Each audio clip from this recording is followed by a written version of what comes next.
Greetings of peace. My name is Ram Hotep. I'm broadcasting on behalf of 13signsastrology.com. I'm doing this video today on the dark side. When we talk about the occult, it is separated into two schools. The dark side, and then you have the light side. Some people know it as good and evil, right and wrong, positive and negative. But there are two sides to the occult. Now, it is important that you understand that for those of you that may be listening who have never dealt with the occult, who have never been self-initiated or formally initiated into any orders, or who have never even cracked open an occult book, you might not understand some things that you're going to hear in this video, but just bear with me and I'll do my best to explain. But according to an occultist, and from the eyes of one who is a initiate or some type of trained occultist or professed occultist, they look at things in a sense of, and I say they because I speak neutral and biased here. As you know, I am an occult researcher and I do delve into the occult, but I say they here because I'm speaking biasly, just to present and offer information to you to help you to understand something. Most occultists, they look at individuals who are not initiated into the occult as what you would call cheap, going, neutrons. They even call them neutrons in the street, and I'm going to get to that in a minute. Like even in the street, you got neutrons, squares, and squares could have multiple meanings actually, because actually square could actually mean someone who is initiated into a form of the occult, which is a particular term that is used in a particular school of the occult that I'm not going to go into here. So squares can have double meanings, but square in some contexts can mean one who is uninitiated. Neophyte isn't really. You have the uninitiated. So basically these are individuals who know nothing of the occult. I mean, they're basically in ignorance, blinded. Now in the occult, they consider this what's called darkness. This is what's called really actually total darkness. Now, a lot of people look at right and wrong, good and evil from a sense of light and dark, but that's not really technically accurate when you get into the occult. And I'm going to explain to you why. I'm going to explain to you what darkness is according to the occult, because a lot of people don't realize this. See, what darkness is according to the occult, darkness is ignorance on one level. There's two parts of darkness, and I'll get into that here. But on one level, darkness is considered ignorance. So everybody starts out in darkness. So darkness is the state of the uninitiated. That's the state of the uninitiated. Basically, it's the state of the ignorance. You don't know what's going on. That's the state of darkness. So no matter which side you're on, because remember, there's two sides to the occult. So no matter which side you're on, whether you're on the so-called positive side or the so-called negative side, no matter what, you're not in darkness. You see, you can't be on the positive or negative side of the occult and be in darkness. When you're in darkness, you're not in the game. You're basically in the crowd. You're in the audience. You're not playing the game. So that's what being in darkness is. You have not been formally trained or initiated into the game. So you're considered a part of the crowd and the fans. You're a spectator. This is what they call a spectator, or when you start to deal in what's called speculation. You have not been formally initiated into a thing.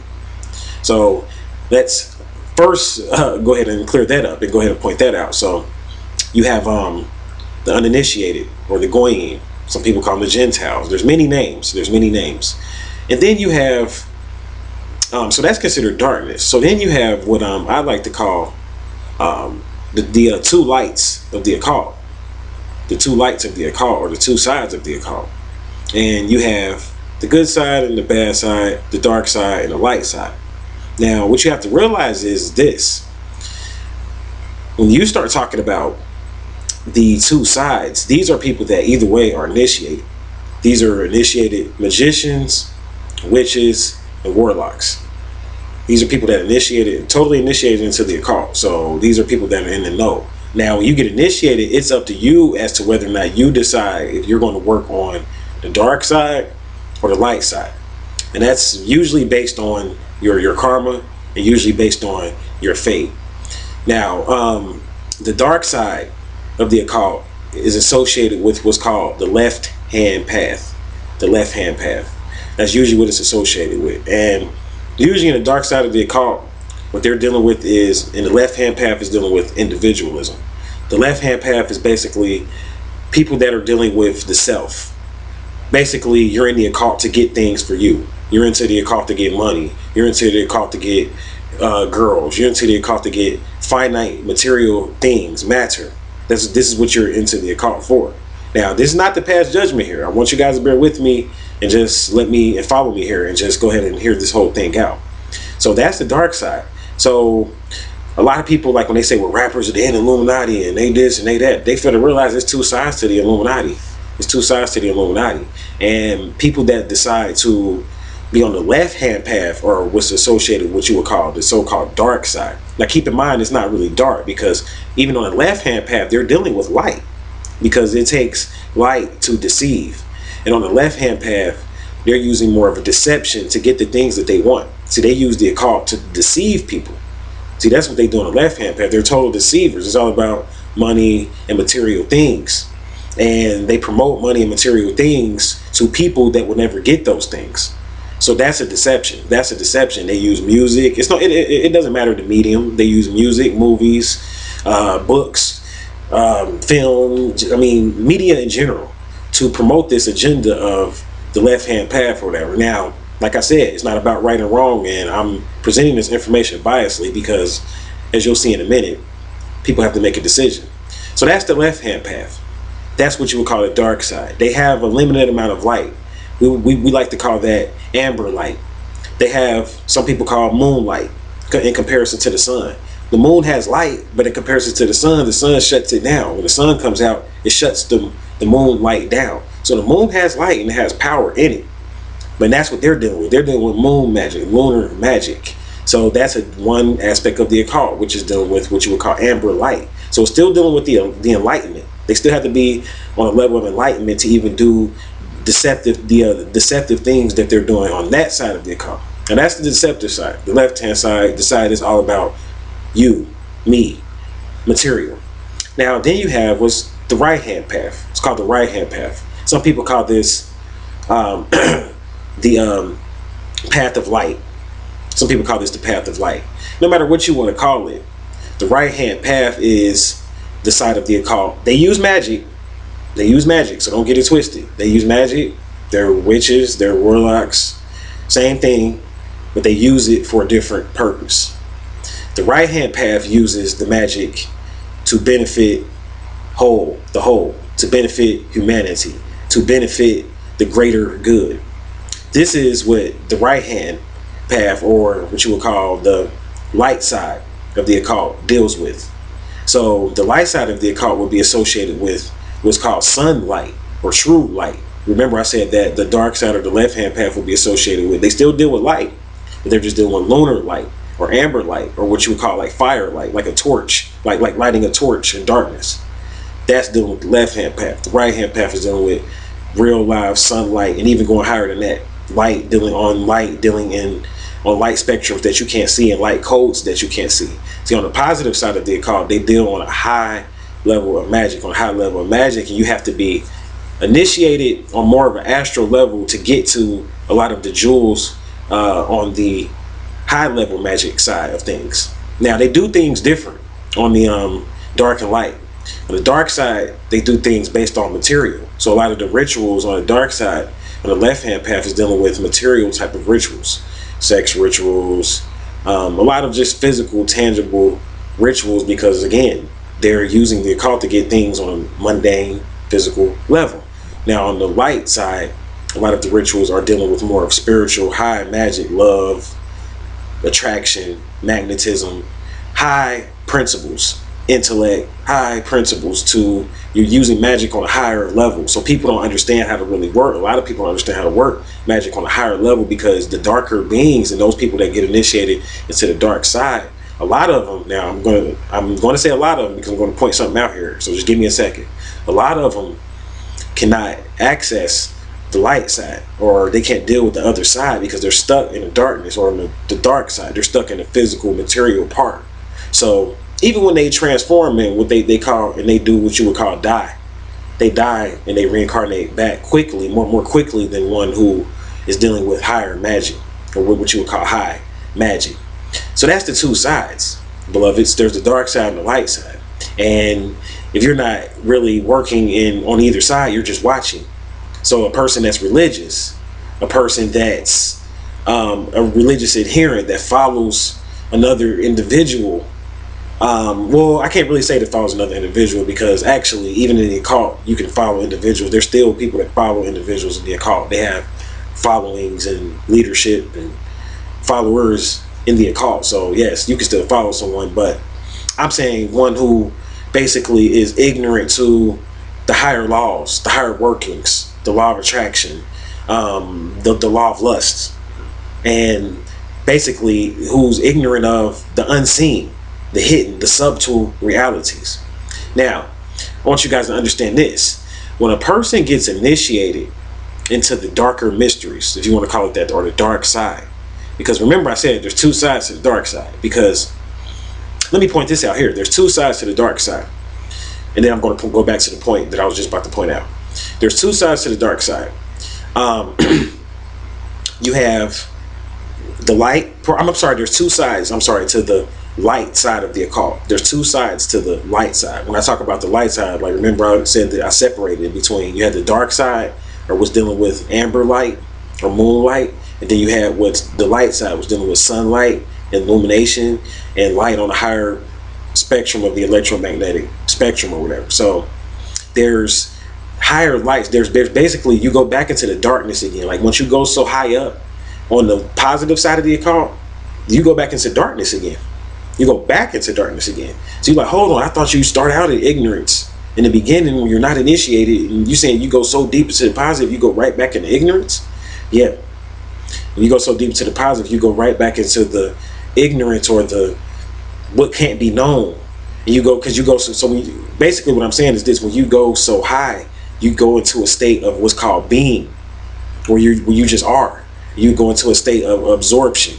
So it's not about really the light and knowing and getting knowledge and gaining and attaining and mastery. See, that's a part of it, and progressing. That's a part of the light side. But once you go so far into the positive aspect of it, it becomes more about the dark side. It becomes more about ignorance, saying that I don't know, so that you can learn. You have to forget everything that you know on the light part to get to a higher level of to get to the level of love. Because when you get to the level of love, beloveds, that's when you're getting, I mean, you're not really dealing with wisdom and knowledge and like degrees and attaining things and progression. You're just dealing with being. You're dealing with absorption. You're just dealing with just a state of examination, or a state of, what word am I looking for? A state of experience. Where you're just experiencing. You're not really looking to attain. It's no ambition involved in it. This is what I'm saying. There's no ambition involved in it. So in that state, we call that darkness. That's called supreme darkness in that state, and that's the higher state. See, that goes past the positive, past the light side, or what you would call the light worker side.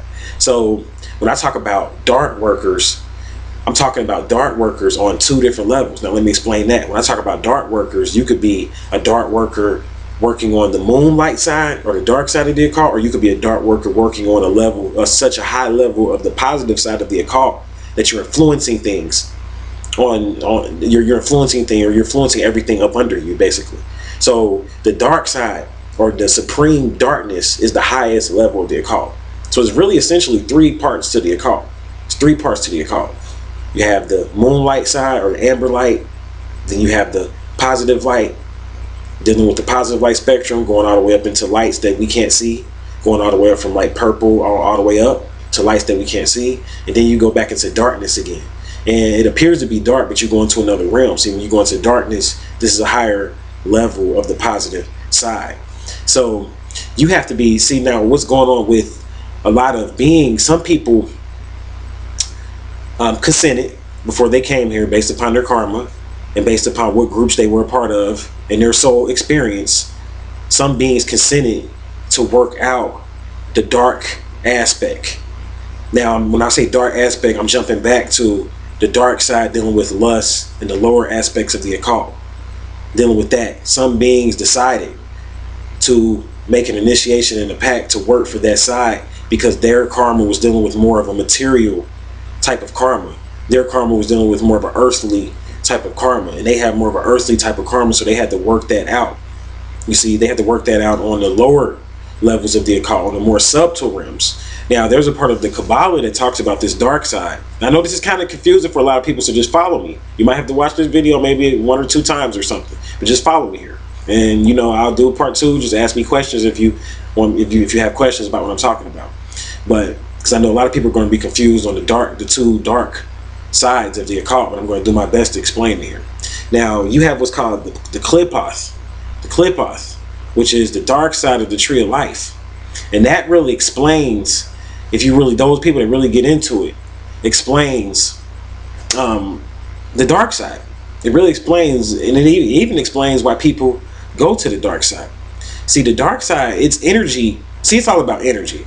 And there's energy trapped into the darker pockets of the universe and the darker aspects of the universe, or the lower levels of the earth, that have to be worked out. Because everything, like karma, is based on energy, and energy has to be worked out. It's just like, I always use this analogy.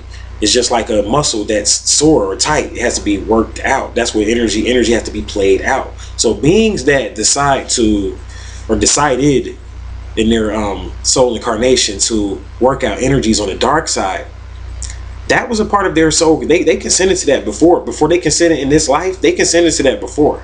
So you can't get mad at them. And people don't really understand this, that aren't really initiated into the occult, when they like say for instance, they say like a rapper is initiated into the dark side of the occult. Like they might say like, well, 50 Cent or Jay-Z, he's initiated into the dark side of the occult, and then they judge that person and say, oh, he's a devil, or this person sacrificed that person, or they did this or they did that. What they fail to realize is, and I'm not saying whether they sacrificed the person or not, that's not what I'm saying here. I'm saying is this. What I'm saying here is this. They fail to realize that that person signed a contract on the other side. And some people sign a contract with darker beings, with the lower energy beings, working out energy on the lower subtle levels of what's called the Qlipoth, of the part of the tree of life. And I'm going to do a video eventually as I progress in these teachings, because I have to get to this point. But eventually I'll do a video on the Qlipoth and the Kabbalah and all of that and break it down. But some beings consented on the dark side, on the Qlipoth, to work on the lower energy levels, dealing with hatred, lust, murder, lower energy to things. And I know people are like, wow, how could you condone that, Ramhotep? I'm not condoning that, beloveds. I'm not condoning that. What I'm explaining is about energy and how things manifest. And some beings come here and they sign contracts to work out things for the dark side, for that side. They sign a contract to do that. There's some beings that come and they sign contracts to work out things on what's called the light side. Now, a master has to go on both sides. One who desires to become a spiritual master has to work on the side of dark and on the side of light. A master learns how to play both sides. Jesus was a master. Jesus walked with Satan. He was tempted by Satan, which means that he went to a meeting with Satan. Because in order for you to be tempted by Satan, you have to go to that meeting. You see, they always talk about how Jesus went to the mountain and was tempted by Satan, and Satan offered him everything. But they never talk about how come Jesus even went to the meeting with Satan. It's because Jesus was wise. He knew a principle of keeping your enemies close. Keep your enemies close. And a master knows that when you study the Qlipoth, you'll understand this, that everybody on the outside of you, when you start talking about haters and enemies and all that, see, you guys see me go on rants, and I talk about haters, but I'm exercising my demons when I do that. You got to understand that. Because yes, I have real life people that want to stop me. Yes, I have real life people that want to stop me. And this is not about me. I'm using myself for an example as a teaching piece. Yes, I have real life people that want to stop me. But I talk about haters and all of that, but I'm not caught up into it because I realize that these haters are a manifestation of my demons that are located on the Klippoth aspect. See, there was 2 trees in the Garden of Eden. People fail to realize that. The tree of knowledge and the tree of life. And I realized that I work with both sides of the tree, the dark and the light. And I realized that the darkness that comes at me and the negative things that come at me is my energy, my lower energy coming back at me. Everything that I put out comes back at me. So I understand that. And I'm using that for an example because beings that consent to work out darker energy on the dark side are only really, when they're initiating themselves into it, they only really become servants to give people what they ask for. They give people what they ask for. So say, for instance, I know this is about to seem real harsh right here, but I'm going to use this example. I'm going to go ahead and I'm going to use this example because I think you guys are mature enough and ready for this example. So I'll use this example. Say, for instance, a person, a woman gets HIV or AIDS. Now, those of you that know me know I have my own personal views on HIV or AIDS, so let's just skip over whether it exists or not. Let's just skip over that. And let's just say we all believe, most people believe that HIV is deadly. So for the sake of just this conversation, so a woman gets HIV or some type of STD in general. A woman gets that. And she can get mad at the guy and be like, you damn dark devil, demon, every cuss word in the book. She can do that. She's allowed to do that. She's justified that she has free will. She can do that. But in reality, and a lot of people don't see that, that's the mundane side of it. The mundane is you're going to get mad at that person that gave you that STD. But in reality, you asked for that. See, contracts were signed. And you consented to that. See, everybody consented. On a contract, that means you gave your consent. So whatever happens to you, you consented to that. If you get an STD, you consented to that. And that person that gave you the STD signed a contract to give it to you. And they working out energy for the dark side when they do that, beloved. Like a person that even murders another person. I know it sounds harsh, but a person that murders a person, they consented to that. They consented to giving them that, like, okay, I'm the person that has to murder this person. They consented to that. They signed a contract on that level to do that with the dark, with those particular beings, that are responsible for controlling people to do that. See, there's a particular group of beings that are responsible for driving people to do that, to do dark things. There's a particular group of beings that come through the lust gate. Beings that come through what's called the lust gate are responsible for, they're those same beings on the other side that are in control of darker forces of the dark side. And the dark side is powerful in the realm of the material. Powerful. And that's why a lot of people go towards it more so than the light side. Because the light side is powerful. Don't get it twisted, but the light side's power is not easily accessible. The dark side's light, actually, I'm sorry, not light, but the dark side's power is easily accessible, believe it or not. It's more readily accessible. You have to, but the thing is that you have to sacrifice. On both sides, you have to sacrifice. On the dark side of the occult, you have to sacrifice to get the power, usually something of yourself, something that you love dearly. Not your whole self, but just something of yourself. Even if it's one of your possessions, somebody in your family, one of your children, something, you have to sacrifice something. A good example of this, for people that think I'm making up stuff, they're like, oh, Ron Hotep just making up stuff again. No, I'm not making up stuff. A good example of this is Darth Vader. Remember, Darth Vader was on the light side. He was a Jedi. And remember, he went into the dark side. He went into the dark side. Remember, people failed to realize, they were like, oh, he lost his legs and that was so sad. No, that was his sacrifice. That's why he lost his legs. They didn't really just tell you that in the movie, but that's why he lost his legs. In the fire or whatever, I think it was a fire. He lost his legs because that was a sacrifice that Darth Vader had to make to be on the dark side, to attain its power and to get to where he got on the dark side, because you'll see where he got in the movie. And it's just like on the dark side, on the light side, you have to make a sacrifice. But on the light side, it's only one kind of sacrifice you can make. It's only one. So on the dark side, they give you many options because the power is powerful, but it's limited. You got to remember, it's limited. You can get unlimited power from the light side, but guess what? You got to sacrifice one thing. It's only one thing. Yourself. Yourself. And that's the part that the darker beings and those people that can sin on the dark side, they're not willing to do that. They're not willing to sacrifice their self to attain the power, the positive power that's located in the universe, and that's located on the positive side, on the positive side of the occult. When you look at the positive symbol, even the symbol for positive, which is like a plus sign, if you notice, you see it's a cross basically, right? So you see the negative symbol in it. See, if you notice, the negative symbol is what? It's on the perpendicular. See, it's on the horizon. It's not upright or vertical. But if you look at the positive sign, it has both. It has both. See, so that's called the cross. Not only is it laying on its back, but then it's standing straight up. And that's the spirit part.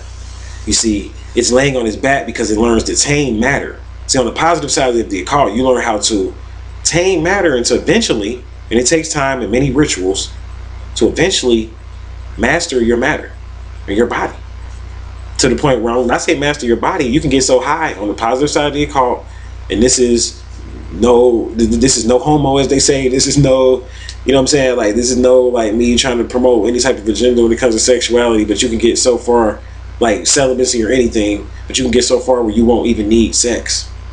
And I'm not saying this in the sense of, because I realize that sex is very important in the occult. Sexual rituals are very important in the occult. So I'm explaining this. I want people to understand that this is a high level of understanding the occult.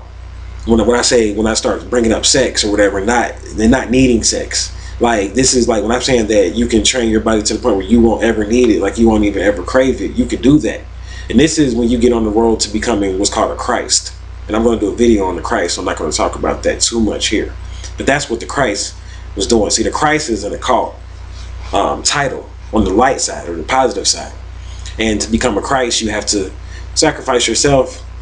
And once you do that, you get a gift back, which is total mastery over yourself and total mastery over your desires. To where it's a part of the Bible where Jesus Christ talks about, well, so-called Jesus Christ, Yeshua, talks about,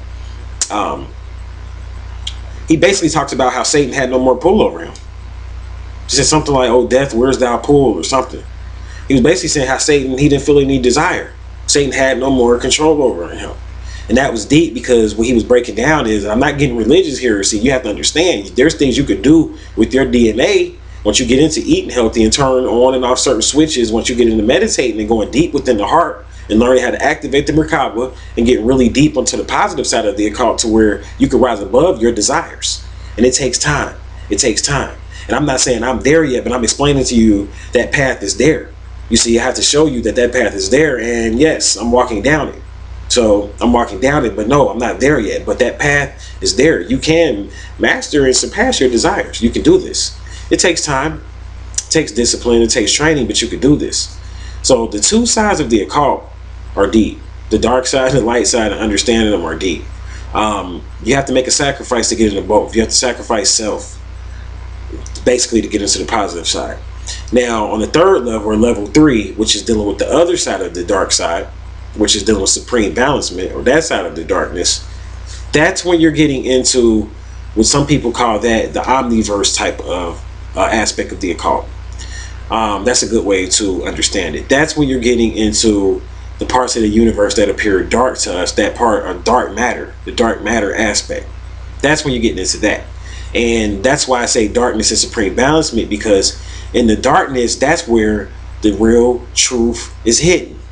That's where the real truth is hidden, in the darkness. I once heard Jordan Maxwell say that if you're looking in the light for knowledge, you're only going to get a limited amount, because the real, like, what you're really looking for usually is hidden.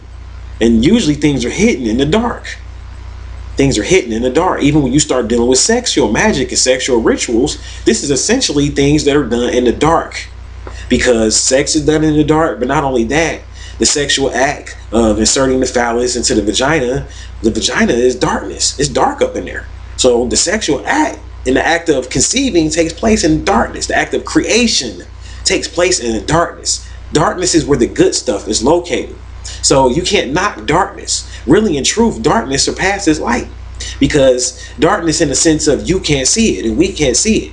See, that's where the real deal goes down at, in the depths, and then on the subtle levels, and in the realms, and the cracks, and in the crevices. So I have to say shout out to my dark workers. I have to say shout out to my dark workers for that particular reason, because I understand that we have to be mild, we have to be balanced, we have to deal on the light side, we have to deal on the dark side. Just like the scales of Libra, you have to be balanced. You have to be balanced. So a master learns how to work on both.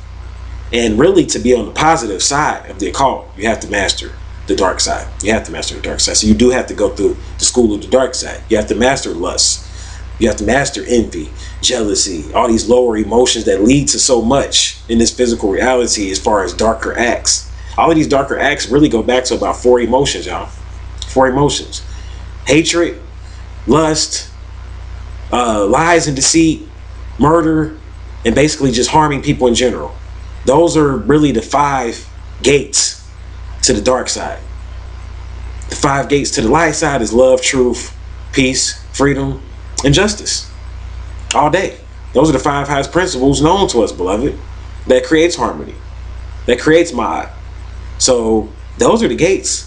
And I mean, to understand, really, to get deep into the positive side of it, you have to come from the darkness. And this is really getting into the story of Melchizedek and the story of Murdoch, and I'm going to do a video on that as well, so I'm not going to say too much here, but he came from the dark side. See, if you notice, all the powerful beings in the light came from the dark. They came from the darker depths of the crevices, because the darkness, we all start off in ignorance. You see, we all start off in ignorance. And then we have to find ourselves as sons of the light. We have to find ourselves as that. And over time, we become sons of the light. Light bearers. Over time. And it takes time in your path and your walk in the light. So that's my little talk on helping you to understand the light side and the dark side of the occult. I hope this helped to clear up a little bit of confusion for those people that don't understand. You can be on either side. It's easy. I mean, and you can do music and be on the light side. You can promote yourself. You don't have to be on the dark side of the occult. They have their school and their system. And if you want to be a part of that and you want to make that type of money that they're making, you have to do certain things. You have to do certain things. That's their order. It's an order. And really, it goes into, I mean, I could really go even further with this whole light and dark thing, because it goes back to the Luciferian order. See, most people that took oaths to be on the dark side did it way back. They were a part of the Luciferian rebellion. Those people that decided to come here on the dark side, and I'm talking about there's into the deceit and the theft and the lies and all of that, these people took an oath. These people took an oath way back, millions of years ago, and were a part of the Luciferian rebellion. They just don't remember it in their souls. That's why they're like, I can't stop being this way. I'm just so dark. I just can't stop. That's why I say about haters, they have to be that. Haters have to do their job. They're doing what they have to do. Like, you cannot stop them. That's why, and it's like, you're not going to stop me. It's like I tell people, like, I see people on there on leaving these comments on here saying, oh, like, you need to stop doing these videos, you're getting over on the people and all this. I'm going to do a whole video addressing that. But the videos aren't going to stop. You're not going to stop me. Just like I'm a light worker. You can't stop that. It's not going to stop. Just like I can't stop you from being a hater. So that's a good analogy. And I'm not using that to talk about myself, but I'm just saying that that's a good analogy. So now you can understand it. Even haters can understand it now. See, I teach for everybody. I teach for the haters, teach for the people in love, the sisters of love, the brothers of love. I teach for everybody, all nationalities, all creeds. You know what I'm saying? I do it for the universe. So I can't leave anybody out. But that's going to do it for me. I thank you for listening. Thank you for watching. And until we meet again, I'll leave you in peace and love.